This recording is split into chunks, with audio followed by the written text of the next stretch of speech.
नमस्कार दोस्तों, आप सभी का हमारे YouTube चैनल में स्वागत है। श्रोतागण, आज के इस वीडियो में हम आपको श्रीमद् भागवत महापुराण के प्रथम स्कंद के अध्याय 6 की कथा सुनाने वाली हूँ, जिसमें भागवत कथा और भगवत भक्ति का महात्म्य की जानकारी दिया गया है। तो चलिए दोस्तों, कथा प्रारंभ करते हैं। भागवत पुराण प्रथम खंड खष्टो अध्याय सप्ताह यज्ञ की विधि। श्री सनकादिक कहते हैं, नारद जी, अब हम आपको सप्ताह श्रवण की विधि बताते हैं। यह विधि प्रायः लोगों की सहायता और धन से साध्य कही गई है। पहले तो प्रयत्न पूर्वक ज्योतिषी को बुलाकर मुहूर्त पूछना चाहिए तथा विवाह के लिए जिस प्रकार धन प्रबंध किया जाता है उस प्रकार धन की व्यवस्था इसके लिए करनी चाहिए। कथा प्रारंभ करने में भाद्रपद, अश्विनी, कार्तिक, मार्गशीर्ष, आषाढ़ और श्रवण के 6 महीने श्रोताओं के लिए मोक्ष की प्राप्ति का कारण है। कथा प्रारंभ करने में भाद्रपद, अश्विनी, कार्तिक, मार्गशीर्ष, आषाढ़ और श्रवण ये 6 महीने श्रोताओं के लिए मोक्ष की प्राप्ति के लिए कारण है। देवर्ष इन महीनों में भी भद्रा, व्यतिपात आदि कुयोग को सर्वथा त्याग देना चाहिए तथा दूसरे लोग जो उत्साही हो उन्हें अपना सहायक बना लेना चाहिए।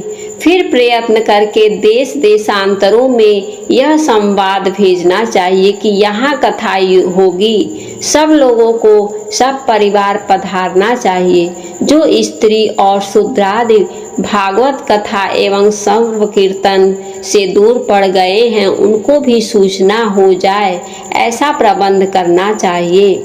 देश देश में जो विरक्त वैष्णव और हरिकीर्तन के प्रेमी हो उनके पास निमंत्रण पत्र अवश्य भेजना चाहिए। उसे लिखने की विधि इस प्रकार बताई गई है। महानुभावों, यहाँ 7 दिन तक सत्पुरुषों का बड़ा दुर्लभ समागम रहेगा और अपूर्व रसमयी श्रीमद् भागवत की कथा होगी। आप लोग भगवत के रसिक हैं तो अतः श्रीमद् भागवत मृत का पान करने के लिए प्रेम पूर्वक शीघ्र ही पधारने की कृपा करें। यदि आपको विशेष अवकाश न हो तो भी 1 दिन के लिए तो अवश्य ही कृपा करनी चाहिए, क्योंकि यहाँ का तो एक क्षण भी अत्यंत दुर्लभ है। इस प्रकार विनय पूर्वक उन्हें निमंत्रण करें और जो लोग आए उनके लिए यथोचित निवास स्थान का प्रबंध करें। कथा का श्रवण किसी तीर्थ में, वन में अथवा अपने घर पर भी अच्छा माना गया है। जहाँ लंबा चौड़ा मैदान हो वही कथा स्थल रखना चाहिए। भूमि का शोधन, मार्जन और लेपन करके रंग बिरंगे धातुओं से चौक पूरे घर की सारी सामग्री उठा करके एक कोने में रख दें। 5 दिन पहले से ही प्रयत्न पूर्वक बहुत से बिछाने के वस्त्र एकत्र करें तथा केले के खंभों से सुशोभित एक ऊंचा मंडप तैयार कराएं। उसे सब ओर फल, पुष्प, पत्र और चंदेरी से अलंकृत करके तथा चारों ओर झाड़ियां लगा करके तरह तरह के सामानों से सजा दें। उस मंडप में कुछ ऊंचाई पर 7 विशाल लोकों की कल्पना करें और उनमें विरक्त ब्राह्मणों को बुला बुला करके बैठाएं। आगे की ओर उनके लिए वहां यथोचित आसन तैयार रखें। इनके पीछे भक्तों के लिए भी एक दिव्य सिंहासन प्रबंध करें। यदि भक्त का मुख उत्तर की ओर रहे तो श्रोता पूर्वाभिमुख होकर बैठें और यदि भक्त पूर्वाभिमुख रहे तो श्रोताओं का उत्तर की ओर मुख करके बैठना चाहिए अथवा भक्त और श्रोताओं को पूर्व मुख होकर बैठना चाहिए। काल आदि को जानने वाले महानुभावों ने श्रोताओं के लिए ऐसा ही नियम बताया है, जो वेद शास्त्र की स्पष्ट व्याख्या करने में समर्थ हो, तरह तरह के दृष्टांत दे सकता हो तथा विवेकी और अत्यंत निष्प्रिय हो सके। विरक्त और विष्णु भक्त ब्राह्मणों को वक्ता बनाना चाहिए। श्रीमद् भागवत के प्रवचन में ऐसे लोगों को नियुक्त नहीं करना चाहिए जो पंडित होने पर भी अनेक धर्मों के चक्कर में पड़े हुए स्त्री लंपट एवं पाखंड के प्रचारक हों।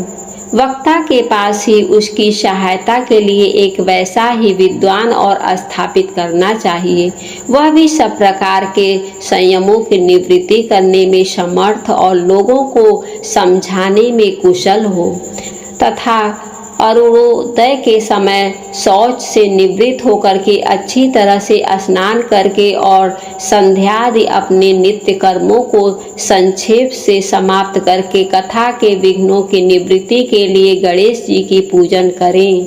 तदंतर पितृगण का तर्पण करें, पूर्व पापों की शुद्धि के लिए प्रायश्चित करें और एक मंडल बनाकर उसमें श्री हरि को स्थापित करें। फिर भगवान श्री कृष्ण को लक्ष्य करके मंत्रोच्चारण पूर्वक क्रमशः षोडशोपचार विधि से पूजन करें और उसके पश्चात प्रदक्षिणा तथा नमस्कार आदि करें। इस प्रकार स्तुति करें। हे करुणा निधान, मैं संसार में डूबा हुआ और बड़ा दीन हूँ। कर्मों के मोह रूपी ग्राह ने मुझे पकड़ रखा है।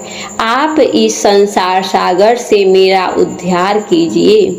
इसके पश्चात धूप दीप आदि सामग्रियों से श्रीमद् भागवत की भी बड़े उत्साह और प्रीति पूर्वक विधि विधान से पूजा करें। फिर पुस्तक के आगे नारियल रखकर नमस्कार करें और प्रसन्न चित्त से इस प्रकार स्तुति करें। श्रीमद् भागवत के रूप में आप साक्षात श्री कृष्णचंद्र ही विराजमान हैं। हे नाथ, मैंने भवसागर से छुटकारा पाने के लिए आपकी शरण ली है। मेरा यह मनोरथ आप बिना किसी विघ्न बाधा के संगोपांग पूरा करें। हे केशव, मैं आपका दास हूँ। इस प्रकार दीन वचन कहकर फिर वक्ता का पूजन करें, उसे सुंदर वस्त्राभूषण से विभूषित करें और फिर पूजा के पश्चात उसकी इस प्रकार स्तुति करें। सुख स्वरूप भगवान, आप समझाने की कला में कुशल और सब शास्त्रों में पारंगत हैं। कृपया इस कथा को प्रकाशित करके मेरा अज्ञान दूर करें। फिर अपने कल्याण के लिए प्रसन्नता पूर्वक उसके सामने नियम ग्रहण करें और 7 दिनों तक यथाशक्ति उसका पालन करें। कथा में विघ्न न हो इसके लिए 5 ब्राह्मणों को और वरण करें। वे 12 मंत्र द्वारा भगवान के नामों का जाप करें। फिर ब्राह्मण अन्य विष्णु भक्त एवं कीर्तन करने वालों को नमस्कार करके उनकी पूजा करें और उनकी आज्ञा पाकर स्वयं भी आसन पर बैठ जाएं। जो पुरुष लोक संपत्ति, धन, घर और पुत्रादि की चिंता छोड़कर शुद्ध चित्त से केवल कर्मों में ही ध्यान रखता है, उसे इसके श्रवण का उत्तम फल मिलता है। बुद्धिमान वक्ता को चाहिए कि सूर्योदय से कथा आरंभ करके 3:30 पहर तक मध्य स्वर से अच्छी तरह से कथा पाचे। दोपहर के समय 2 घड़ी तक कथा बंद रखे। उस समय कथा के प्रसंग के अनुसार वैष्णवों को भगवान के गुणों का कीर्तन करना चाहिए। व्यर्थ बातें नहीं करनी चाहिए।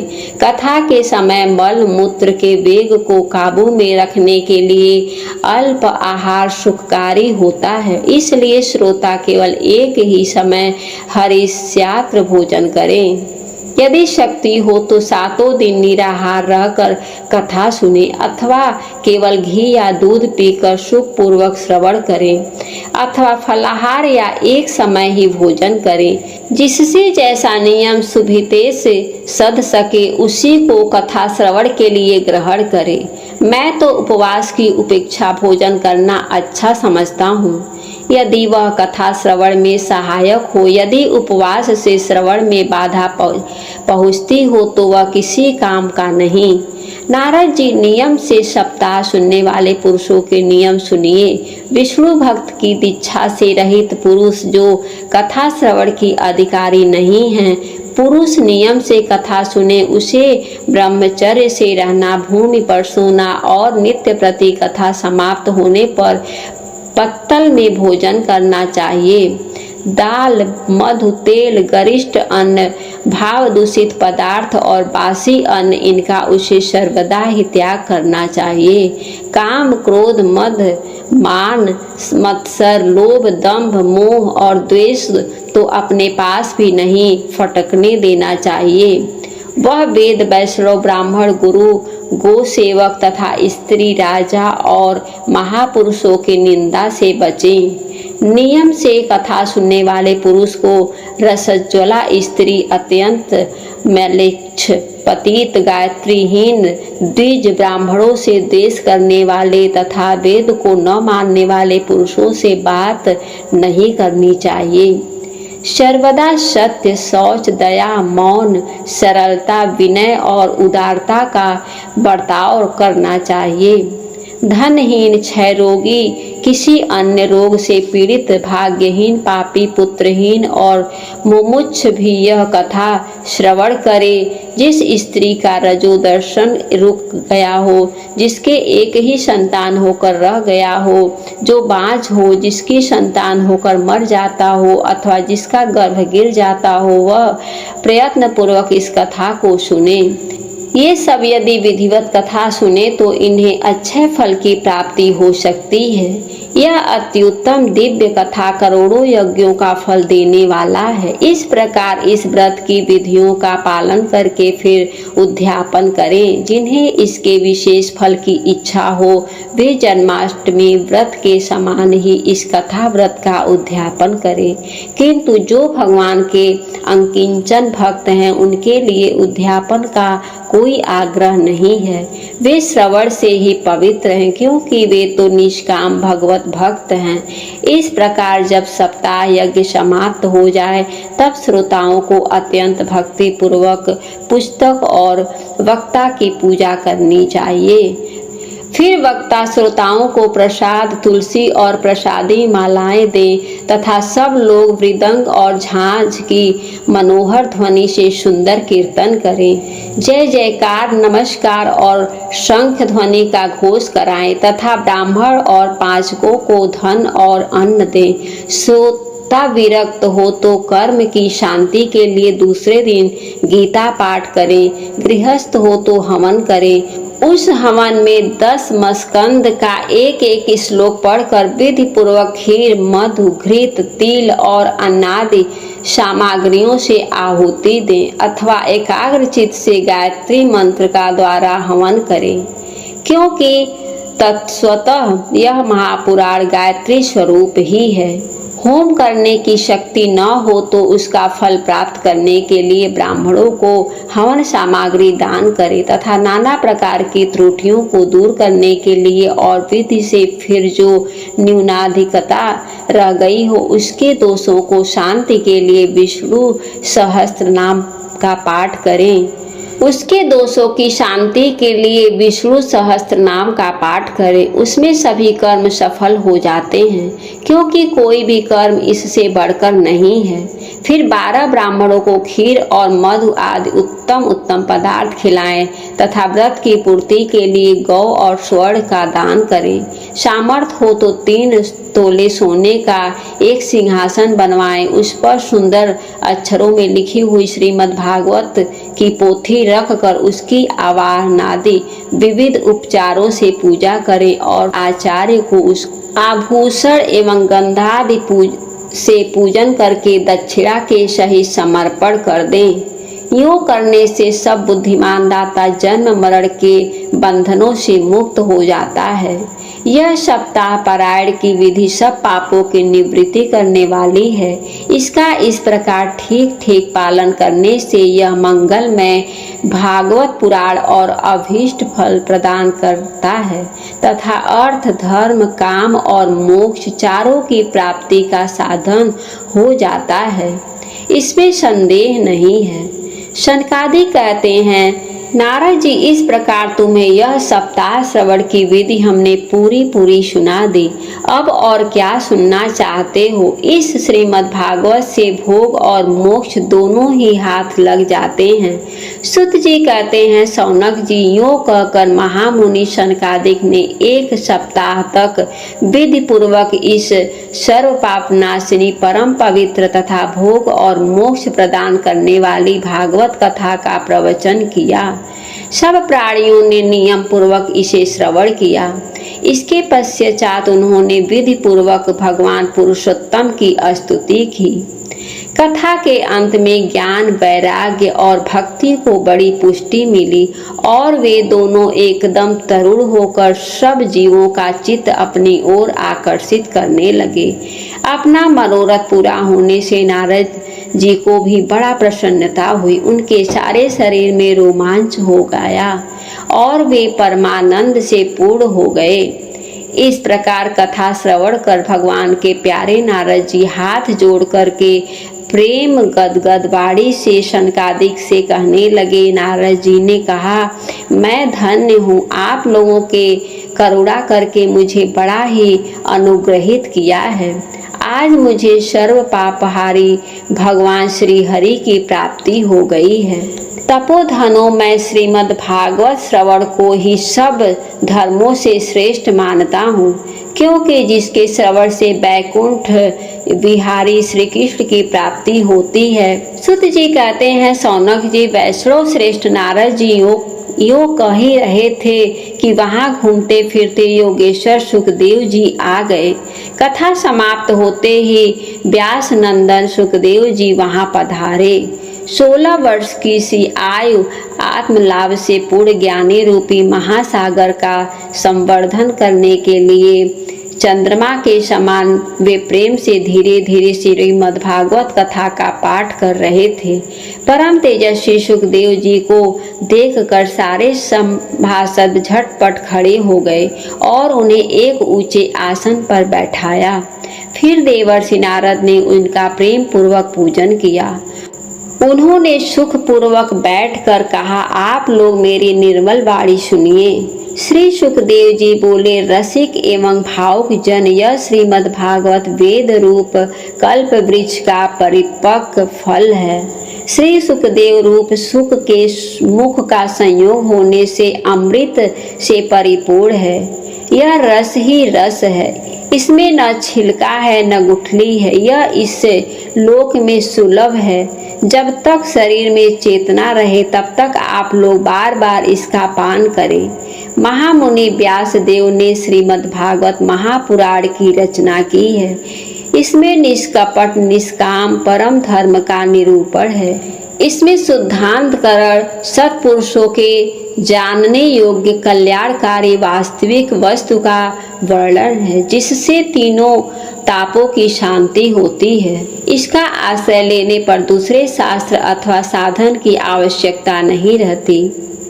जब कभी पुण्यात्मा पुरुष इसके श्रवण की इच्छा करते हैं, तभी ईश्वर अविलंब उनके हृदय में अवरुद्ध हो जाता है। यह भागवत पुराणों का तिलक और वैष्णव का धन है। इसमें परमहंसों के प्राप्त विशुद्ध ज्ञान का ही वर्णन किया गया है तथा ज्ञान, वैराग्य और भक्ति के सहित निवृत्ति मार्ग को प्रकाशित किया गया है। जो पुरुष भक्ति पूर्वक इसके श्रवण, पठन और मनन में तत्पर रहता है, वह मुक्त हो जाता है। यह रस स्वर्ग लोक, सप्ताह लोक, कैलाश और बैकुंठ में भी नहीं है। इसलिए हे भाग्यवान श्रोताओं, तुम इसका खूब पान करो, इसे कभी मत छोड़ो, मत छोड़ो। सुत जी कहते हैं, श्री सुखदेव जी इस प्रकार कह ही रहे थे कि उस सभा के बीचों बीच प्रहलाद, बलि, उद्धव और अर्जुन आदि पार्षदों के सहित साक्षात श्री हरि प्रकट हो गए। तब देवर्षि नारद ने भगवान और उनके भक्तों की यथोचित पूजा की। भगवान को प्रसन्न देखकर देवर्षि उन्हें एक विशाल सिंहासन पर बैठा दिया और सब लोग उनके सामने संकीर्तन करने लगे। उस कीर्तन को देखने के लिए श्री पार्वती जी के सहित महादेव जी और ब्रह्मा जी भी आए। कीर्तन आरंभ हुआ। प्रहलाद जी तो चंचल गति होने के कारण करताल बजाने लगे। उद्धव जी झाझा उठा ली। देवर्षि नारद वीणा की ध्वनि करने लगे। स्वर विज्ञान में कुशल होने के कारण अर्जुन राग आलापने लगे। इंद्र ने मृदंग बजाना आरंभ किया। सनकादिक बीच बीच में जय घोष करने लगे और इन सब के आगे सुखदेव जी तरह तरह के सरस अंग भंगी करके भाव बताने लगे। इन सब के बीच में परम तेजस्वी भक्ति ज्ञान और वैराग्य नटों के समान नाचने लगे। ऐसा अलौकिक कीर्तन देखकर भगवान प्रसन्न हो गए और इस प्रकार कहने लगे, मैं तुम्हारी इस कथा और कीर्तन से बहुत ही प्रसन्न हूँ। तुम्हारे भक्ति भाव ने इस समय मुझे अपने वश में कर लिया है, अतः तुम लोग मुझसे वर मांगो। भगवान के ये वचन सुनकर सब लोग बड़े प्रसन्न हुए और प्रेमार्थ चित्त से भगवान से कहने लगे, भगवान हमारी यह अभिलाषा है कि भविष्य में भी जहाँ कहीं सप्ताह कथा हो वहाँ आप इस पार्षदों के सहित अवश्य पधारें। हमारा यह मनोरथ पूर्ण कर दीजिए। भगवान तथास्तु कहकर अंतर्ध्यान हो गए। इसके पश्चात नारद ने भगवान तथा उनके पार्षदों के चरणों को लक्ष्य करके प्रणाम किया और फिर सुखदेव जी आदि तपस्वियों को भी नमस्कार किया। कथामृत का पान करने से सब लोगों को बड़ा ही आनंद हुआ। उनका सारा मोह नष्ट हो गया। फिर वे सब लोग अपने अपने स्थानों को चले गए। उस समय सुखदेव जी ने भक्ति को उसके पुत्रों सहित अपने शास्त्रों में स्थापित कर दिया। इसी से भागवत का सेवन करने से श्री हरि वैष्णव के हृदय में आ विराजते हैं। जो लोग दरिद्रता के दुख ज्वर की ज्वाला से दग्ध हो रहे हैं, जिन्हें माया पिशाच ने रौंद डाला है तथा जो संसार समुद्र में डूब रहे हैं, उनका कल्याण करने के लिए श्रीमद् भागवत सिंह नाद कर रहा है। शौनक जी ने पूछा, सुत जी, सुखदेव जी ने राजा परीक्षित को, गोकर्ण ने धुंधकारी को और सनकादिक ने नारद जी को किस किस समय यह ग्रंथ सुनाया था? मेरा यह संशय दूर कीजिए। सुत जी ने कहा, भगवान श्री कृष्ण के स्वधाम गमन के बाद कलयुग के 30 वर्ष से कुछ अधिक बीत जाने पर भाद्रपद मास की शुक्ल नवमी को सुखदेव जी ने कथा आरंभ की थी। राजा परीक्षित के कथा सुनने के बाद कलयुग के 200 वर्ष बीत जाने पर आषाढ़ मास की शुक्ल नवमी को गोकर्ण जी ने यह कथा सुनाई थी। इसके पीछे कलयुग के 30 वर्ष और निकल जाने पर कार्तिक शुक्ल नवमी से सनकादिक ने कथा आरंभ की थी। निष्पाप शौनक जी, आपने जो कुछ पूछा था उसका उत्तर मैंने आपको दे दिया। इस कलयुग में भागवत की कथा भव रोग को रामबाण औषधि है। संत जन, आप लोग आदर पूर्वक इस कथामृत का पान कीजिए। यह श्री कृष्ण को अत्यंत प्रिय, संपूर्ण पापों का नाश करने वाला, मुक्ति का एकमात्र कारण और भक्ति को बढ़ाने वाला है। लोक में अन्य कल्याणकारी साधनों का विचार करने और तीर्थों का सेवन करने से क्या होगा? अपने दूत को हाथ में पास लिए देखकर यमराज उसके कान में कहते हैं, देखो, जो भगवान की कथा वार्ता में मत हो रहे हो उनसे दूर रहना। मैं औरों को ही दंड देने की शक्ति रखता हूँ, वैष्णव को नहीं। इस असार संसार में विषय रूपी विषय की आसक्ति के कारण व्याकुल बुद्धि वाले पुरुषों अपने कल्याण के उद्देश्य से आधे क्षण के लिए भी इस सुख कथा रूप अनुपम सुधा का पान करो। प्यारे भाइयों, निंदित कथाओं से युक्त कुपथ में व्यर्थ ही क्यों भटक रहे हो? इस कथा के कान में प्रवेश करते ही मुक्ति हो जाती है। इस बात के साक्षी राजा परीक्षित हैं। श्री सुखदेव जी ने प्रेम से प्रवाह में स्थित होकर इस कथा को कहा था। इसका जिसके कंठ से संबंध हो जाता है वह बैकुंठ स्वामी बन जाता है। शौनक जी, मैंने अनेक शास्त्रों को देखकर आपको यह परम गोप्य रहस्य अभी सुनाया है। सब शास्त्रों के सिद्धांतों का यही निचोड़ है। संसार में इस सुख शास्त्र के अधिक पवित्र और कोई वस्तु नहीं है। अतः आप लोग परमानंद की प्राप्ति के लिए इस 12 स्कंद रूप रस का पान करें। जो पुरुष नियम पूर्वक इस कथा का भक्ति भाव से श्रवण करता है और जो शुद्धांतकरण भगवत भक्तों के सामने इससे सुनाता है, वे दोनों ही विधि का पूरा पालन करने के कारण इसका यथार्थ फल पाते हैं। उनके लिए त्रिलोक में कुछ भी असाध्य नहीं रह जाता है। इति श्री पद्मपुराणे उत्तरखंडे श्रीमद्भागवत महात्म्य में श्रवण विधि कथन नाम षष्ठो अध्याय समाप्तमिदम्। श्रीमद्भागवत महात्म्य में हरि ओम तस्तत्, हरि ओम तस्तत्। श्री कृष्णार्पणमस्तु।